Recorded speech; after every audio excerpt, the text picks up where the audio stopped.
Selamat datang di channel Alur Donghua. Sebelum menonton, silahkan subscribe, biar Mimin tambah semangat update-nya. Saat ledakan yang mengguncang bumi mengguncang udara, 4 kaisar dewa dan 7 guru ilahi yang baru saja melancarkan serangan mereka terlempar dalam sekejap. Ini termasuk bahkan Raja Naga sendiri. Orang yang paling terkena dampaknya adalah Kaisar Dewa Surga Abadi yang telah terluka oleh tebasan Mu Suanyin. Sebuah panah darah yang panjangnya lebih dari 30 meter dimuntahkan dengan dari mulutnya, dan tubuhnya terjatuh di udara saat dia dikirim terbang. Di area belakang mereka, para kaisar dewa lain dan raja alam tingkat tinggi yang hanya menonton dari pinggir lapangan langsung diliputi oleh kekuatan bencana yang memicu tangisan ketakutan, ratapan kesengsaraan yang bergema di bawah cahaya apokaliptik yang dalam. Untuk bisa menjadi Realm King di dunia bintang atas, masing-masing dari mereka harus memiliki kekuatan yang berada di puncak alam semesta ini. Namun, kekuatan gabungan yang datang dari 4 kaisar dewa dan 7 guru ilahi sangat sulit untuk ditanggung bahkan oleh orang-orang seperti mereka, dan banyak dari mereka menderita luka serius dalam sekejap. Gemuruh ledakan di telinganya menekan semua suara di dunia, tapi tidak ada satupun riak memasuki dunia Yunce. Dia memeluk tubuh Mu Suanyin. Aura sedingin esnya jelas telah memudar dan bahkan rambutnya yang sedingin es telah kehilangan warna biru sedingin es yang nyata dan fantastik, tapi mengapa lengannya masih terasa sedingin biasanya? Suaranya bergetar dengan intensitas yang begitu besar tetapi tidak sebanding dengan betapa kerasnya tubuhnya gemetar, saat dia berbaring di pelukannya, kulitnya tembus cahaya dan berkilau seperti mutiara. Wajah gioknya masih sangat cantik dan tanpa celah, tapi tidak lagi mengandung sedikit pun tanda-tanda kekuatan angkuh sebelumnya.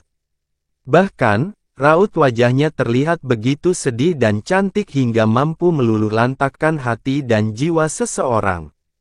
Bulu mata Mu Suanyin berkibar lembut, seolah-olah itu adalah sepasang sayap kupu-kupu yang tertiup angin. Hanya saja matanya tidak lagi mengandung cahaya sedingin es yang menakutkan. Sebaliknya, mereka tampak redup dan kosong. Tangan yang bahkan lebih putih berkilau dari salju itu perlahan terangkat menyentuh pipi Yunce. Jejak darah yang mengejutkan menetes ke lengannya, menodai batu ilusi kekosongan yang telah diwarnai dengan warna darah.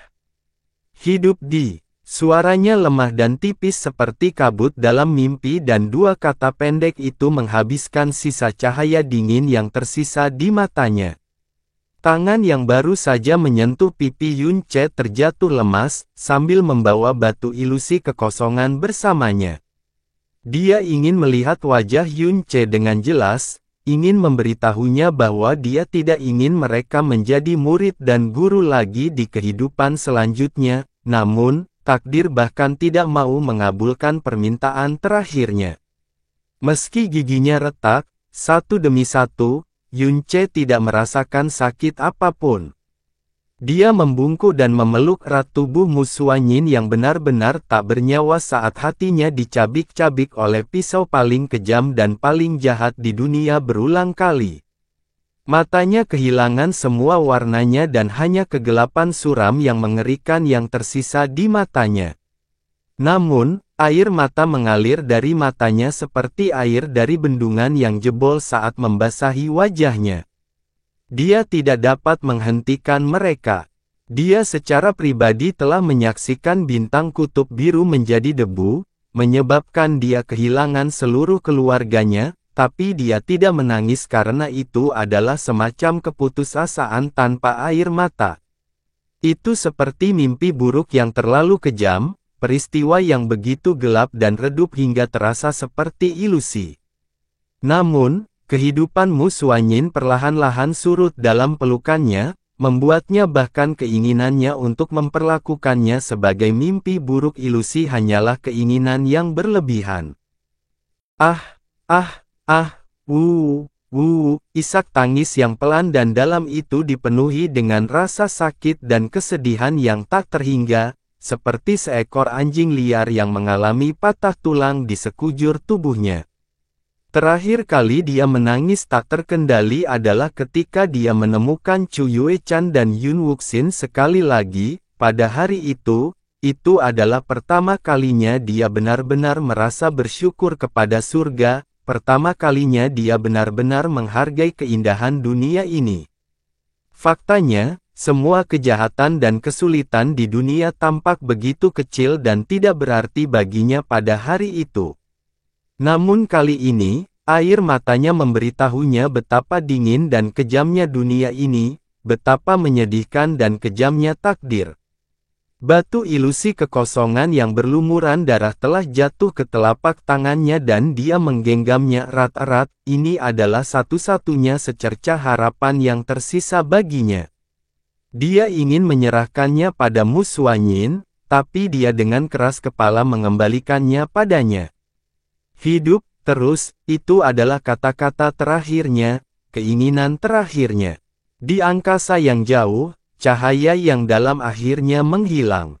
Setiap kaisar dewa dan guru ilahi yang berkumpul tampak babak belur dan acak-acakan, hingga mereka semua berada dalam kondisi syok selama beberapa waktu. Bahkan mengingat pengetahuan dan pengalaman yang telah mereka bangun selama hidupnya, mereka masih bingung dengan apa yang baru saja terjadi. Namun pada saat itu, Xia Qingyue dengan cepat mengirimkan transmisi suara ke Yue Wuji. Tahan dia. Ketika semua orang masih kebingungan, cahaya keemasan yang mengalir tiba-tiba menyapu Yue Wuji saat tubuhnya menembus ruang dan menembak ke arah Yun Ce. Yun Ce menundukkan kepalanya dan memeluk Mu Xuanyin. Dia tidak bergerak satu inci pun dan tubuhnya seperti cangkang kosong yang telah kehilangan jiwanya. Tapi saat Yue Wuji mendekatinya, dia tiba-tiba melihat Yun Ce perlahan mengangkat kepalanya untuk menatapnya. Itu adalah sepasang mata yang sangat suram dan kosong dan saat tatapan mereka bertemu, Yue Wuji benar-benar merasa seolah-olah dia sedang menatap ke dalam jurang maut, jurang yang bisa melahap segalanya. Setiap saraf di tubuhnya, setiap bagian jiwanya tiba-tiba menegang tak terkendali dan tubuhnya bahkan sedikit melambat karenanya. Detik berikutnya, cahaya biru tiba-tiba meledak di ruang di atas Yun Ce. R. Teriakan naga putus asa bergema di setiap inci ruang, benar-benar meresap ke dalam jiwa setiap orang yang mendengarnya. Penglihatan Yue Wuji menjadi gelap sesaat saat tubuhnya terlempar ke udara puluhan kali sebelum dia akhirnya memaksa tubuhnya untuk berhenti. Matanya melihat gambar raksasa seekor naga yang mengangkat kepalanya ke arah langit dan berteriak. Tubuh naga itu berwarna biru langit seperti langit biru, namun cahaya hitam suram terpancar dari sepasang mata naga itu dan disertai dengan kekuatan drakonik yang sangat menakutkan.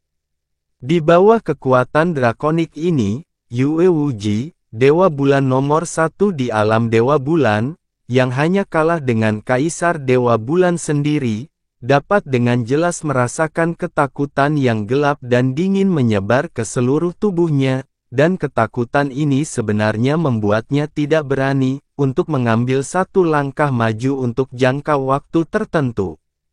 Tubuh Raja Naga terpaku di tempatnya dan saat dia menatap bayangan Dewa Naga dengan mata naga hitam pekat di kejauhan, pupil matanya sendiri bergetar tanpa suara. Dua titik cahaya hitam pekat yang bersinar dari mata naga itu sepertinya menyelimuti setiap sudut dunia ini. Itu menyapu wajah semua orang, tubuh semua orang, aura dan jiwa setiap orang, dengan kuat mengukir karakteristik khusus setiap orang yang hadir ke bagian terdalam jiwanya. Batu ilusi kekosongan yang telah ditukarkan Caizi dengan Wu Guike saat itu, batu ilusi kekosongan yang kemudian dengan santai dia lemparkan ke Yun Ce, hancur berkeping-keping di tangannya. Ini melepaskan kekuatan ilahi spasial yang tak terlihat yang membawa Yunce dan Mu Xuanyin menjauh dari tempat itu. Hanya ketika mereka menatap ruang yang tiba-tiba kosong di depan mereka, semua orang tampak terbangun dari mimpi. Oh tidak, BOOOOM. Saat ledakan energi terdengar liar di udara, banyak sosok berlari menuju tempat di mana Yunce sebelumnya berada dengan kecepatan ekstrim. Namun mereka tidak dapat menemukan jejak dirinya atau sisa ruang yang ditinggalkan oleh batu ilusi kekosongan. Qianye Fantian mengepalkan tangannya begitu erat hingga buku-buku jarinya menonjol saat dia menggeram dengan gigi terkatup. Kami benar-benar membiarkannya pergi lagi, Raja Realem Song Salju terkutuk itu. 13 kaisar dewa telah berkumpul di sini hari ini, dan Yunce juga muncul, tapi mereka membiarkannya melarikan diri sekali lagi. Ini bisa dibilang lelucon terbesar dan paling tidak masuk akal di alam semesta. Faktanya, meskipun salah satu dari mereka membicarakannya, tidak ada yang akan mempercayai mereka. Yunce tidak hanya lolos, bintang kutub biru juga telah hancur. Dia datang ke sini khusus untuk ini, tapi sebenarnya semuanya sia-sia. Dia belum mendapatkan satu hal pun. Kaisar Langit Surga Abadi memegangi dadanya dan jelas bahwa lukanya tidak ringan. Dia menghela nafas berat sebelum berkata, kedua kali dia melarikan diri, itu karena batu ilusi kekosongan. Artefak surgawi spasial tingkat ini terlalu sulit untuk didahului, namun, tidak mungkin dia memiliki yang ketiga.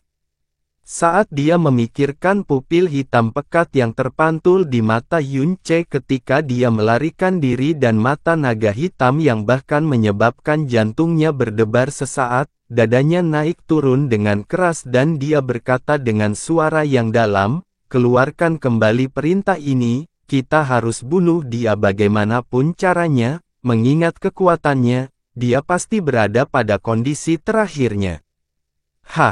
Tak disangka seorang wanita yang memiliki kekuatan kaisar ilahi rela mengorbankan nyawanya demi iblis yang baru berusia 30 tahun, sungguh lelucon yang luar biasa.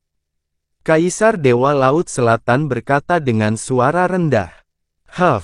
Jumlah kami sangat banyak, tapi kami tidak bisa mencegah iblis lemah itu melarikan diri. Itu lelucon sebenarnya. Itu hanyalah lelucon terbesar dalam sejarah alam dewa. Jika sampai keluar, bahkan raja ini pun akan merasa malu. Xia Tiyue berkata dengan dingin. Dia berbalik dan berkata dengan suara dingin, Wuji, ayo kembali ke dunia kita. Oh itu benar. Dia tiba-tiba berbalik, suaranya yang dingin dan angkuh terdengar di telinga semua orang. Raja Alam Snow Song menggunakan hidupnya sendiri untuk melindungi iblis, jadi kejahatannya melampaui kematiannya. Namun, kesalahannya dalam masalah ini tidak meluas ke Alam Snow Song yang kecil.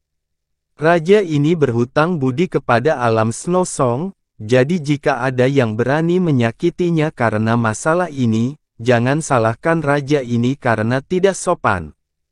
Setiap kata bergema dengan kekuatan surgawi dan tidak meninggalkan ruang untuk keraguan. Mengingat kekejaman dan kekejaman luar biasa yang dia tunjukkan hari ini, tidak ada seorang pun yang berani menyentuh garis besarnya. Setelah dia selesai berbicara, dia pergi dengan sikap dingin dan acuh tak acuh, karena dia juga membawa istana surgawi bulan hilang yang dia ambil kembali dengan paksa dari Yunce.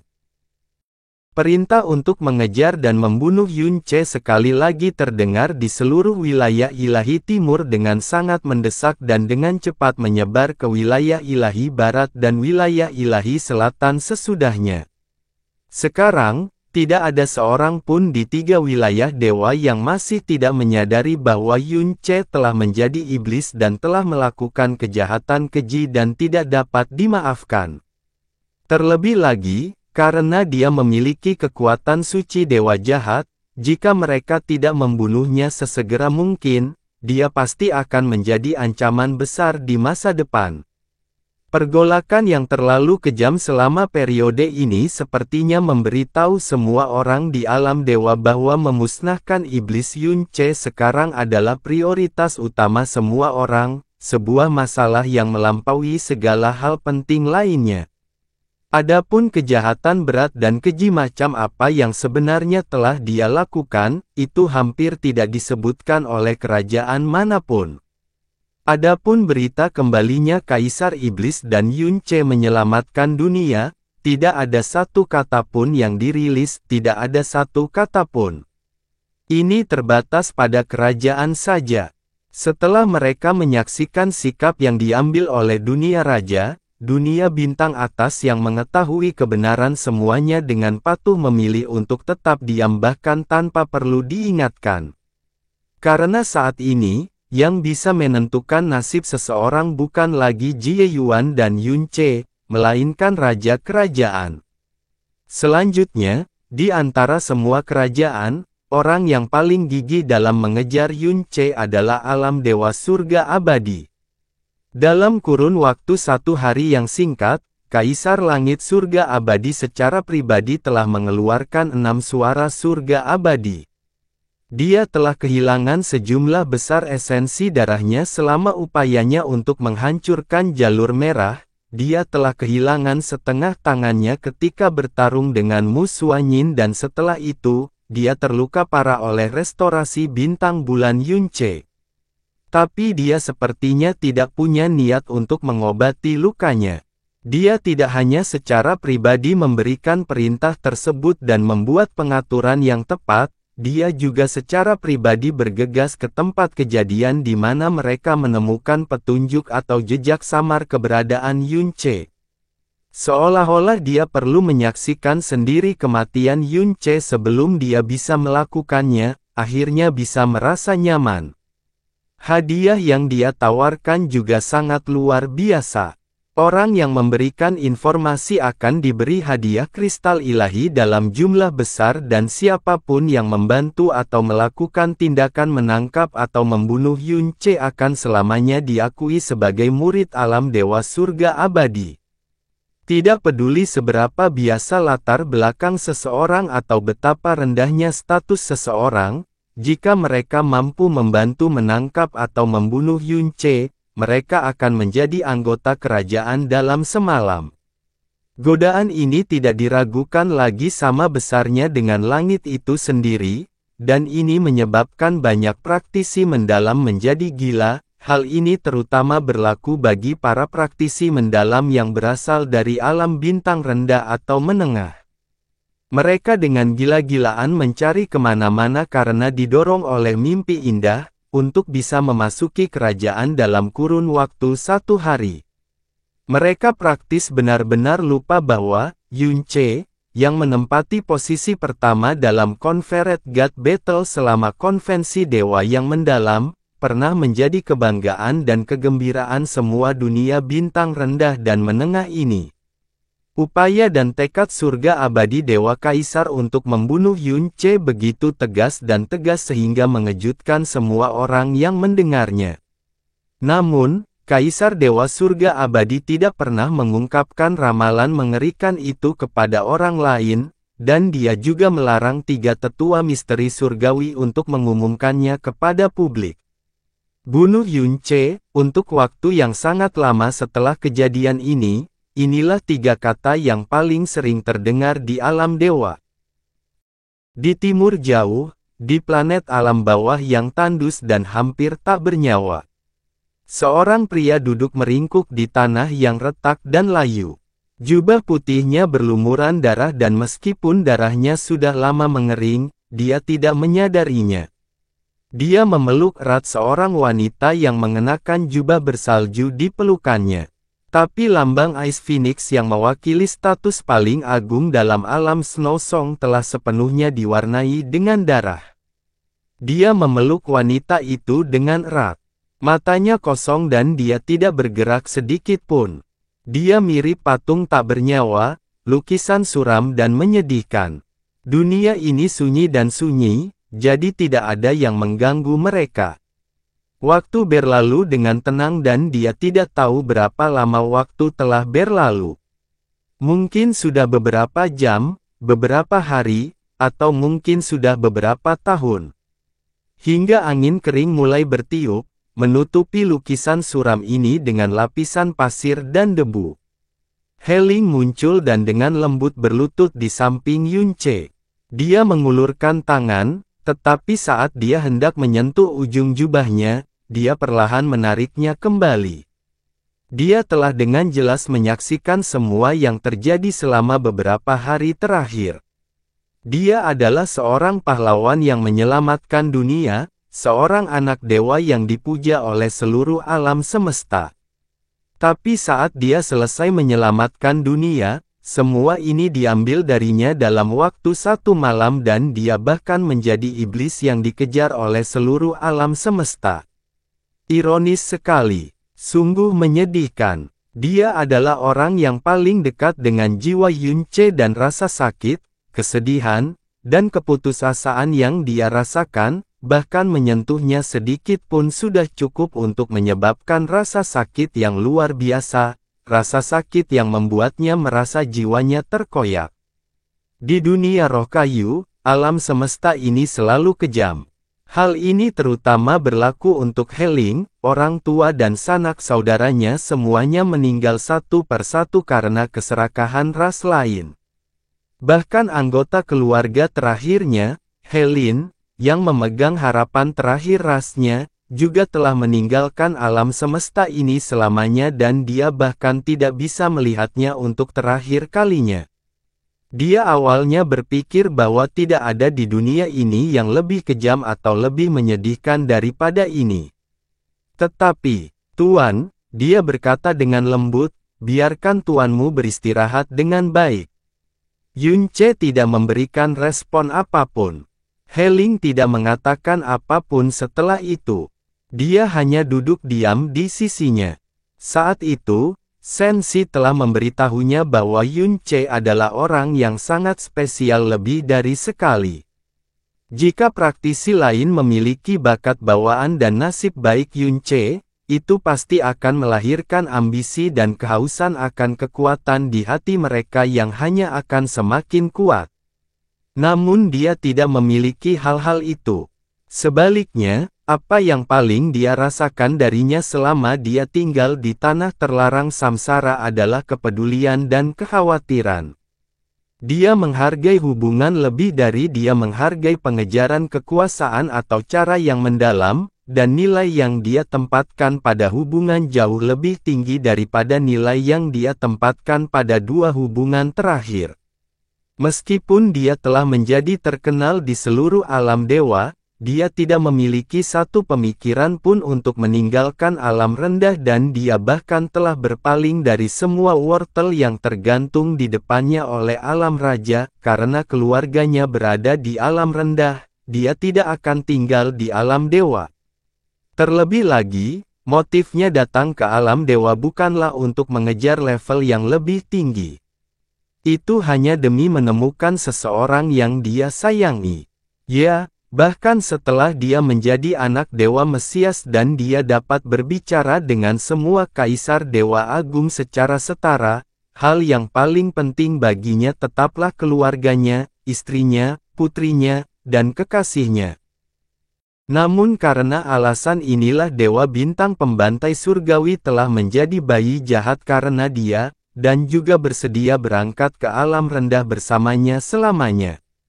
Ini juga alasan mengapa Mu Xuanyin bersedia meninggalkan Snow Song Realm dan mengorbankan hidupnya untuknya. Namun, ini bukanlah pembayaran yang dia inginkan.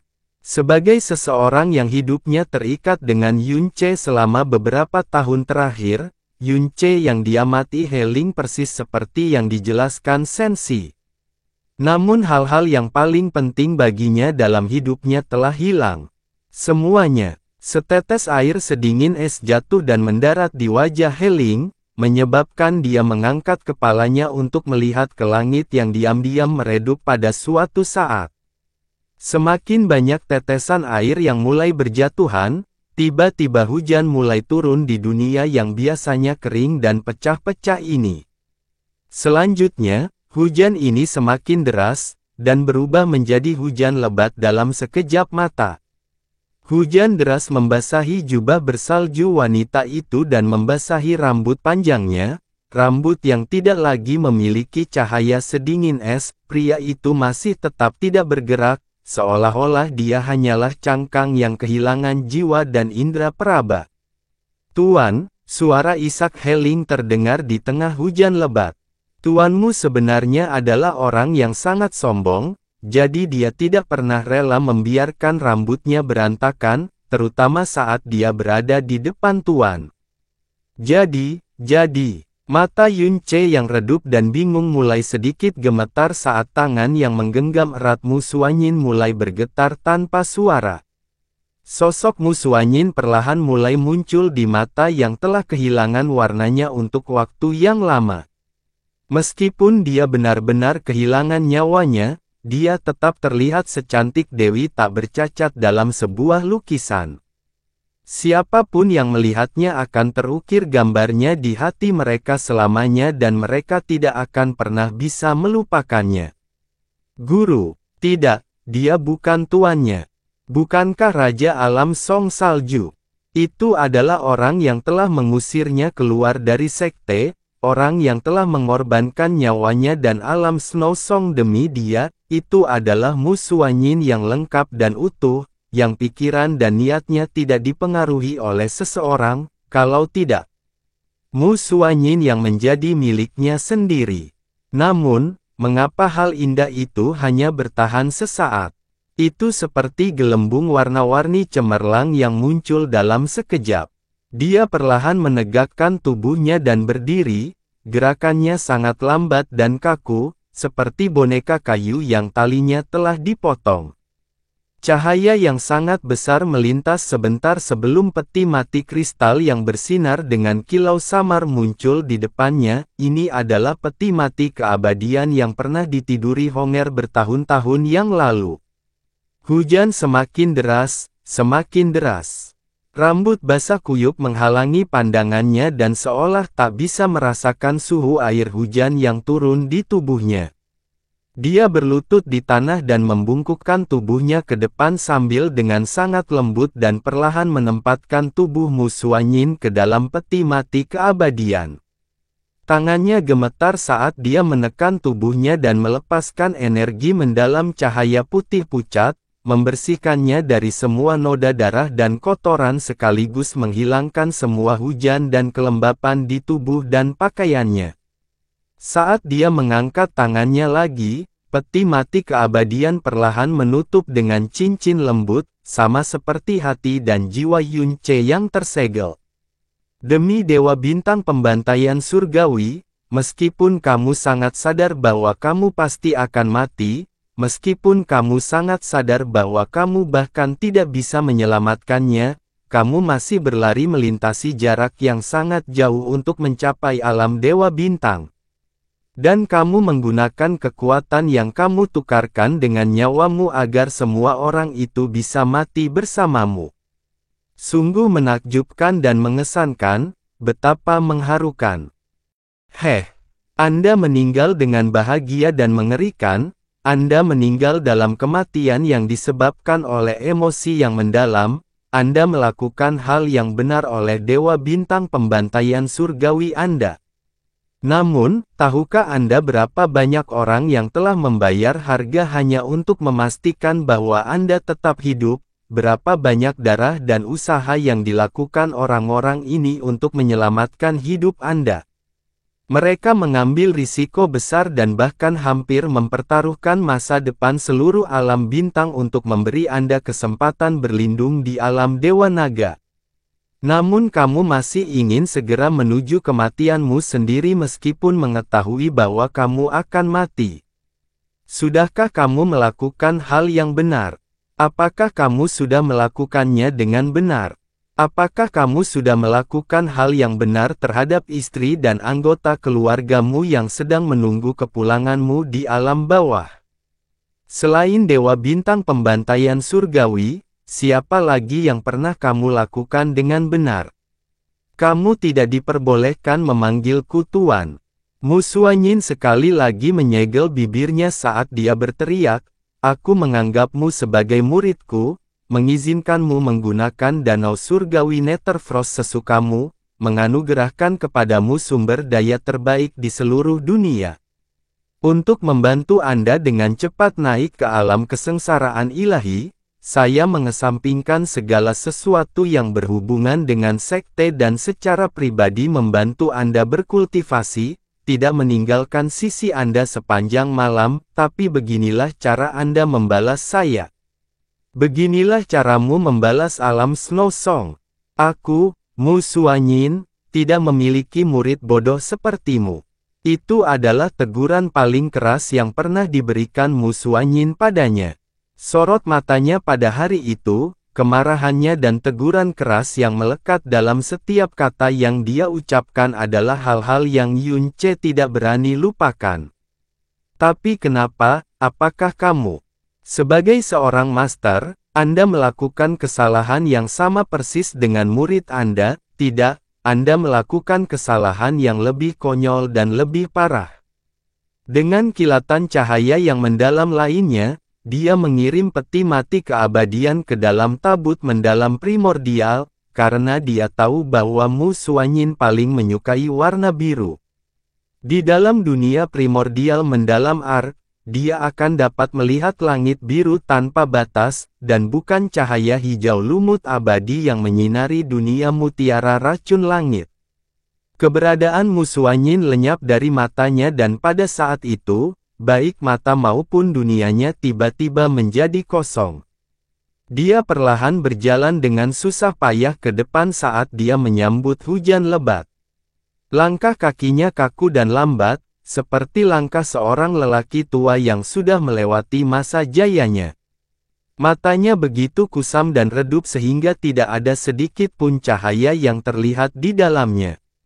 Dia tidak tahu di mana dia berada, tidak tahu kemana dia harus pergi, atau kemana dia masih bisa pergi, dan dia tidak tahu kemana dia berada, masa depan akan menuntunnya. Dia hanya tahu bahwa dia tidak boleh mati.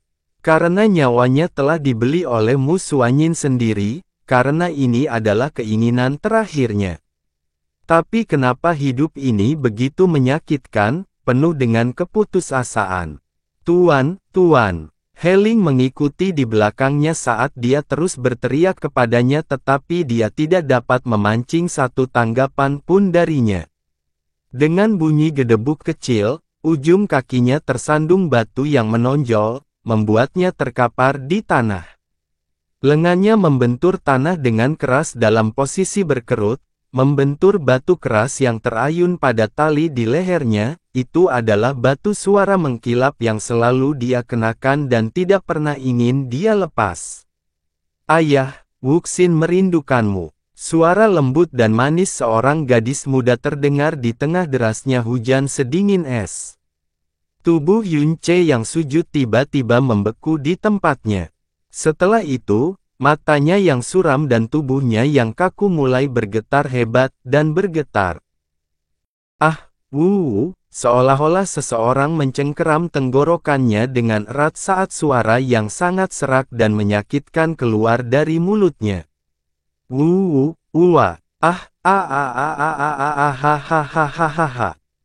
Dia seperti roh jahat yang jiwanya telah hancur dan hancur total. Dia meratap dengan keras sambil berteriak dengan suara serak karena putus asa. Dia dengan gila-gilaan membenturkan kepalanya ke tanah saat lengannya memukul tengkoraknya sendiri dengan panik.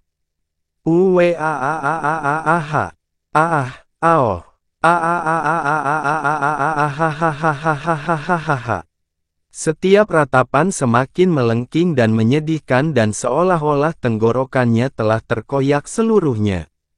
Mustahil bagi siapapun untuk membayangkan rasa sakit seperti apa yang sebenarnya menyebabkan seseorang mengeluarkan tangisan yang bahkan lebih nyaring dan menyedihkan daripada jeritan roh jahat.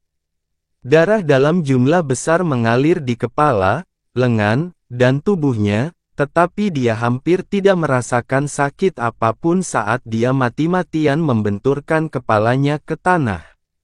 Air mata yang dia pikir sudah mengering mengalir deras dari matanya seperti air dari bendungan yang jebol, dan bahkan hujan lebat dan percikan darah tidak dapat menghapusnya. He-Ling tidak bergerak maju atau mencoba menghentikannya, dia hanya menutup matanya dan menangis dalam diam. Setelah waktu yang tidak ditentukan berlalu, ratapannya akhirnya berhenti. Tubuhnya tergeletak di tanah dan dia tidak bergerak, untuk waktu yang sangat lama. Hujan terus turun, membasuh noda darah di tubuh Yunce. Jangka waktu yang lama telah berlalu tetapi dia masih terbaring tak bergerak. Tanah airnya, keluarganya, sanak saudaranya, istrinya, putrinya, kekasihnya, sektenya, teman-temannya, ketenarannya, statusnya, kemuliaannya. Semua hal paling berharga dan penting dalam hidupnya, telah hilang darinya. Kehilangan hal-hal ini juga berarti hilangnya semua keterikatan, kehangatan, harapan, dan cintanya. Tuan, He-Ling menangis pelan.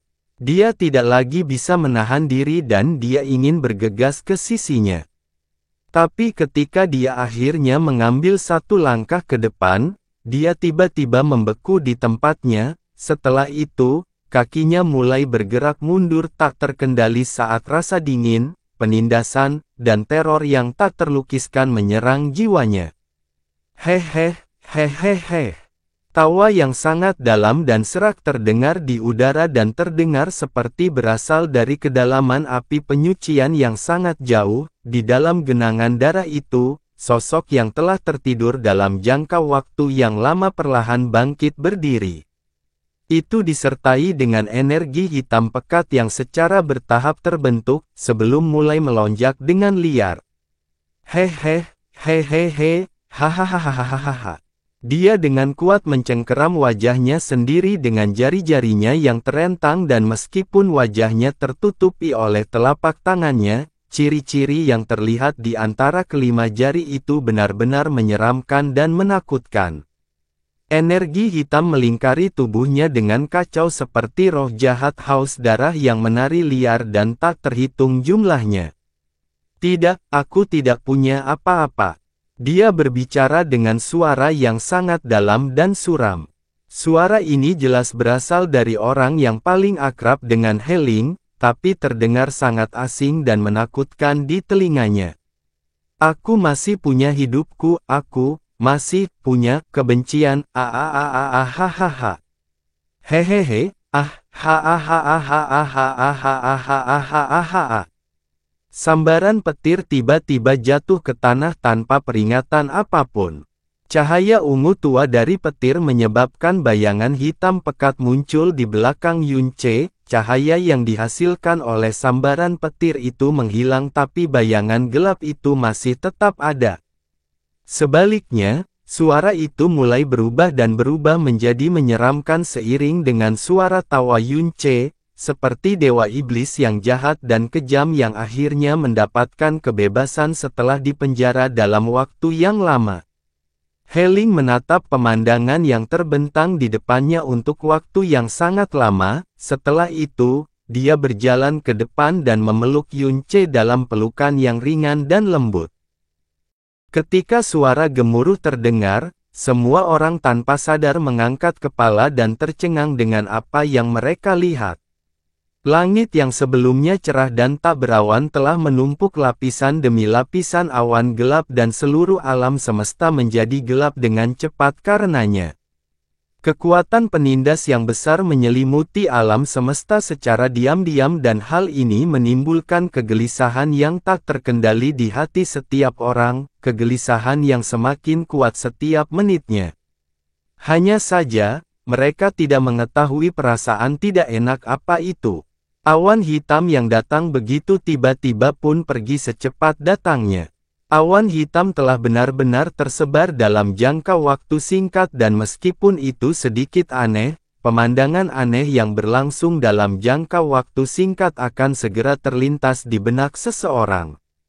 Jadi, Tidak ada seorang pun yang akan melakukannya, telah mengetahui bahwa awan hitam tidak hanya muncul di sebidang langit tertentu atau di planet tertentu, tetapi juga menutupi seluruh alam dewa. Alam dewa bulan. Xia Qingyue menatap lekat-lekat ke langit dan menyaksikan muncul dan lenyapnya awan hitam itu. Awan yang aneh.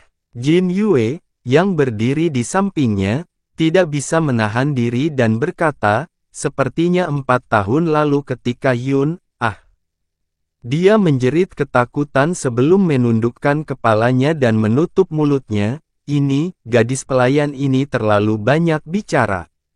Awan hitam telah menyebar sepenuhnya dan langit kembali cerah.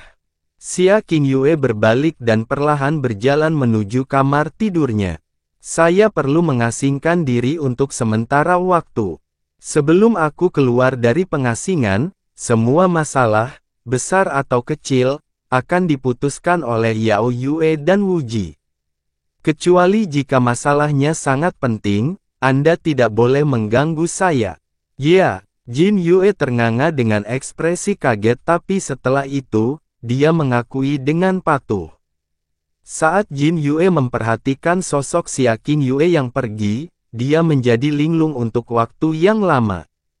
Dia tidak tahu apakah itu hanya kesalahan persepsi tetapi dia merasakan bahwa Xia Qingyue tampak sangat kelelahan. Pada saat yang sama, alam Dewa Brahma Monarch. Qianye Fantian mengalihkan pandangannya dari langit. Awan hitam yang menutupi langit membuatnya mengerutkan kening cukup lama. Setelah itu, dia berbalik dan dengan kilatan cahaya keemasan, dia tiba di kuil surga tempat Qianye Yinger tinggal. Jiwa Brahma Qianye Yinger telah tersebar dan kekuatan suci Raja Brahma yang diwarisinya telah tersebar. Meskipun beberapa hari telah berlalu, baik pembuluh darahnya yang dalam maupun vitalitasnya masih belum pulih sepenuhnya. Setelah merasakan bahwa Qianye Fantian telah masuk, mata indah Qianye Yinger terbuka. Rambut panjangnya masih berwarna emas yang sangat indah dan cemerlang, tapi cahaya keemasan di matanya telah berubah menjadi sangat kusam. Ayah kerajaan. Dia tidak berdiri dan meskipun dia berada di kamarnya sendiri, dia masih mengenakan topeng emas di wajahnya. Bagi Qianye Yinger, ini sudah menjadi kebiasaan sejak lama, sesuatu yang membuatnya mati rasa.